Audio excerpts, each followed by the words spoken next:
All right, we're here. First thing I got to do is get some wide pliers and pull this seat out here, but I get pliers down here and squeeze these prongs together so I can pull that up. And then way back here,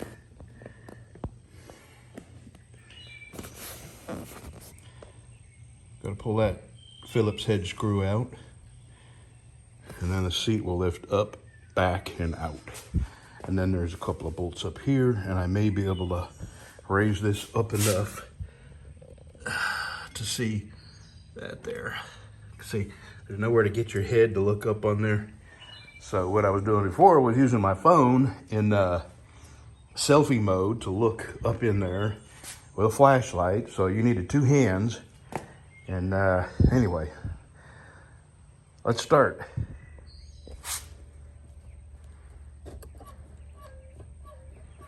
That's what you got to do to get that out. And that's what you got to do to get that back in.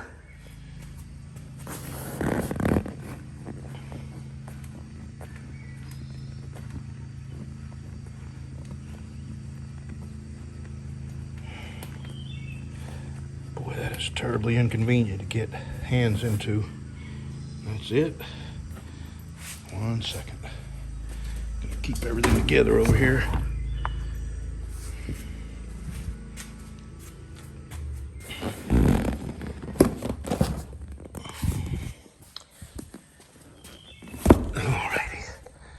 Now what do we need? Probably a 10 millimeter. Nope, wrong again. Torx, which I have. Let me go get them. Well, I got those two bolts out, and it'll only come up a little bit because I got to remove this console now. So that is a 3/8, not a 10 millimeter.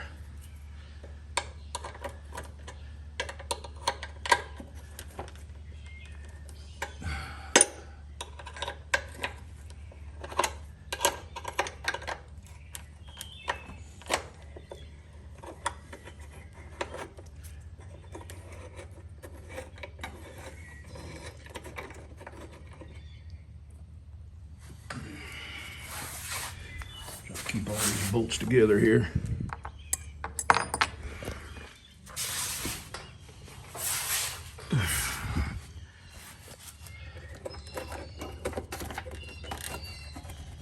And probably some bolts up here. Let me have a look. Yep. I don't know. Nope, I don't see any. Oh, there we go. Right here. And of course that's a hex. Let me go find my Allen wrenches. Well, there we go. That is a 5/32 hex head, by the way, and it was kind of loose. And look how dirty that is. So before I put it together, I will, there's the fuel line if you ever had to replace that. Maybe that's the overflow line. Because here the pump is in, that's right, it is. Here's how you get the fuel pump out. You gotta take that console off and knock these. You can see the direction you gotta knock them. And this whole thing comes out and the fuel pump's in there. I had to do this on a Yamaha, what was it? Warrior, my wife had. And it was under here, and my God, it was a pain in the neck to do. I got a video of that. But she has a Harley now, and of course it's apart. We're still waiting on the fender to come back from the body shop. And those that don't know, my wife was on her motorcycle behind a tow truck, fixing to exit a gas station, and the tow truck just decided he was going to back up and back right into my wife, and smashed her front fender. No, she didn't have any whiplash. But as long as it's taken for them to get our fender back to us, so I told her she should call them and say that the longer she has to wait for her fender, the more her back hurts. Wink, wink. Anyway, let me see how far I can lift this up. I need both hands, because if I can lift it up enough, I'll need to block it up with something. And who knows? We'll see. I'll be back in a minute. Okay, I found two more bolts that got to come out. One here and one on the other side. So let me get these out. I think I could slide it back and maybe tip it on its side. That would be ever so cool if I could do that. Yep, it will. So now I've got to get some rags or some foam or something and lay it there so I can lay my gas tank on its side here. I've got this laying on a old seat cushion, and I got to find something to lay this on its side. So I think I can do this. And for those that come across this video, you know, I'm a fairly good mechanic on cars. I've never worked a whole lot on motorcycles, so this is kind of new to me. I'm not a Harley mechanic. So before you leave any comments telling me how I'm doing it wrong, this is my first time doing this. So, I mean, I know how to turn wrenches. I know how to replace parts, but I'm no expert Harley mechanic. So, you know, if you come here looking for that or to leave comments telling me how bad a mechanic I am, then just go away. All right, let me go find something to lay that gas tank on. Well, I think I'm gonna have to get my my shop help down here. I just can't hold this here and work on that. Plus, I want to turn it around to face the light, move my jack. So I'm gonna have to get my wife down here to move this for me when I pick it up and turn it around and then hold it for me while I work on that. I just pulled the gas tank off. That way I can work on it. And part of my problem is I got very shaky hands. And I'm old, I don't see that well, so I gotta have a lot of light. So anyway, this just unplugs. That unplugs and this just pulls off. So here we go. I'm gonna tip it on its side, probably push it up against the back wall there, and then I'll start figuring this out. So I'll be back in a minute. Okay, I guess I should tell you what I have here. And no, I'm not in New York, I'm in Texas. Well, never mind, I have got a Texas plate over there. So these are the repair kits. And this one, this is a 2011 Harley Ultra Limited. And these little O-rings, give me a second, I'm backing up. Beep, beep, beep. Go right here. Right there. And they give you 4 because they know you're gonna screw 3 of them up. And then this kit, MC300, goes here. Let me get my light. Now, let me see if I can zoom you in there. There's 2 ridges in there. And the furthest in, the deepest ridge, I guess you'd say, is for the big fat O-ring. And the ridge that's closest to the outside is for the thin O-ring. But you gotta put this, the little fuel check valve and the spring. I'll get the diagram out here. Just give me a second. I got to cut that open. Here's how it goes in. Spring on top. This little doohickey. Oh, the brass valve. It goes in. Let me see if I can. Will you stay there? Ah, you will stay there. Okay. Well, it's going to help. Yeah, let's see here. And then the fat O-ring goes in underneath here and here. And all right, I can't let you watch because I don't have a tripod out here, and this may take me a while, and I don't expect you to hang around. So I'm probably going to use a blunt instrument to press this O-ring in around it. Same with the other one. Maybe Allen wrench or something. I'll figure something out. But not a pick. I just used that to point. So let me get that out of here before I accidentally pick it up and poke a hole in stuff. I'll do that. I don't want to jinx myself, but that was way easier than I thought it was going to be. I did squirt some WD-40 up in there just so the O-ring would slide up in there easier. And now I'm going to slide that second O-ring up. Maybe if I zoom in, you can see the ridge that it's got to fit in. You know what? I think I need to poke that in just a little more down there. Yeah, I do. I'll do that right now. I've been having nothing but trouble trying to get this last little O-ring in, and you know why?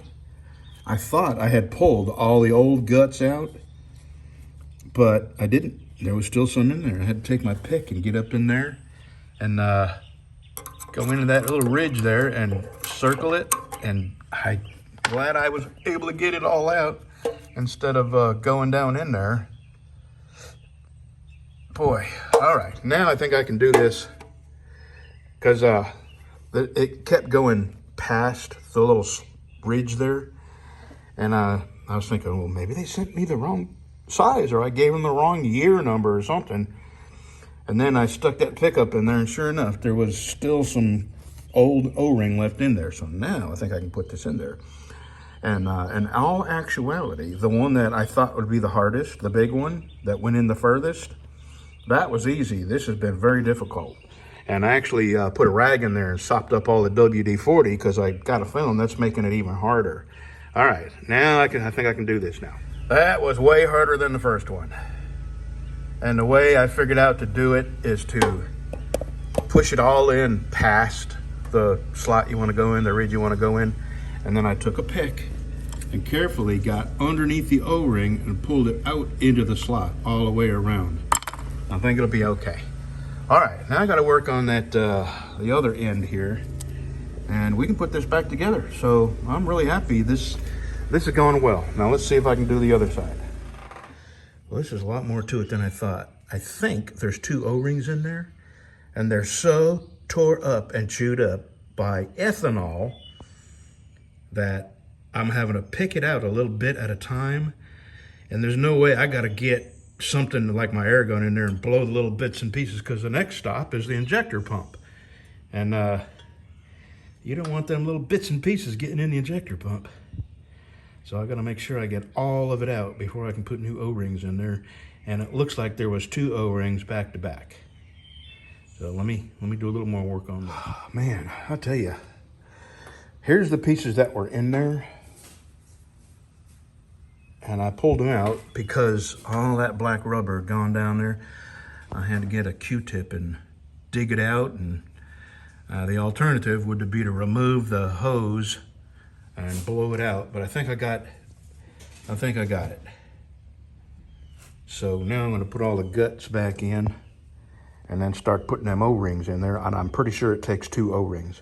All right, I got the new O-ring in, and I cannot find anywhere that tells me if there's 2 O-rings in there. There sure does seem to be an awful lot of extra space there. I am not sure. I'm not sure. I guess I can put this together, and if it leaks, then I probably need a second O-ring. It was very easy to do. All right, before I do that, I'm gonna clean the top of my rocker boxes off, since I'm here and there's nothing preventing me from doing it. And I like shiny, so I'm not gonna, the next thing I'll be putting this tank back on that you'll see. I mean, I'm gonna clean this up, all of it. I'm gonna clean it up, including the top of my fuel tank, which is really dirty. I'm gonna clean the bottom of my console out. I know that sounds like a bit much, but you know, that's how I am. I can't help it.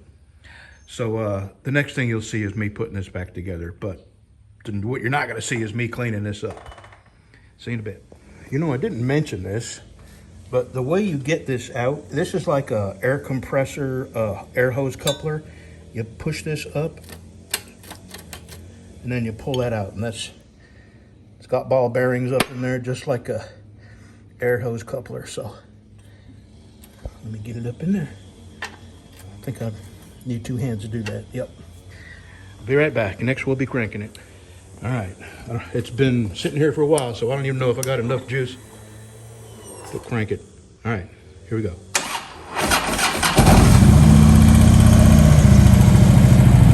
I was gonna check for leaks. One second.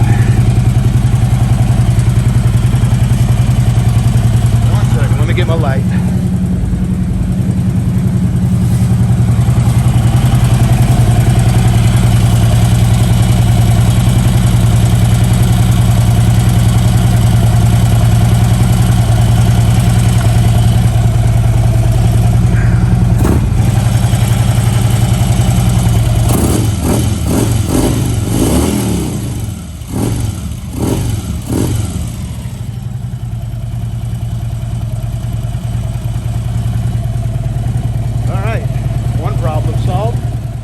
Okay, that was nowhere near as difficult as I thought it was going to be, and I don't know why I doubted myself. You know, all my life I've been able to pretty much fix anything that went wrong.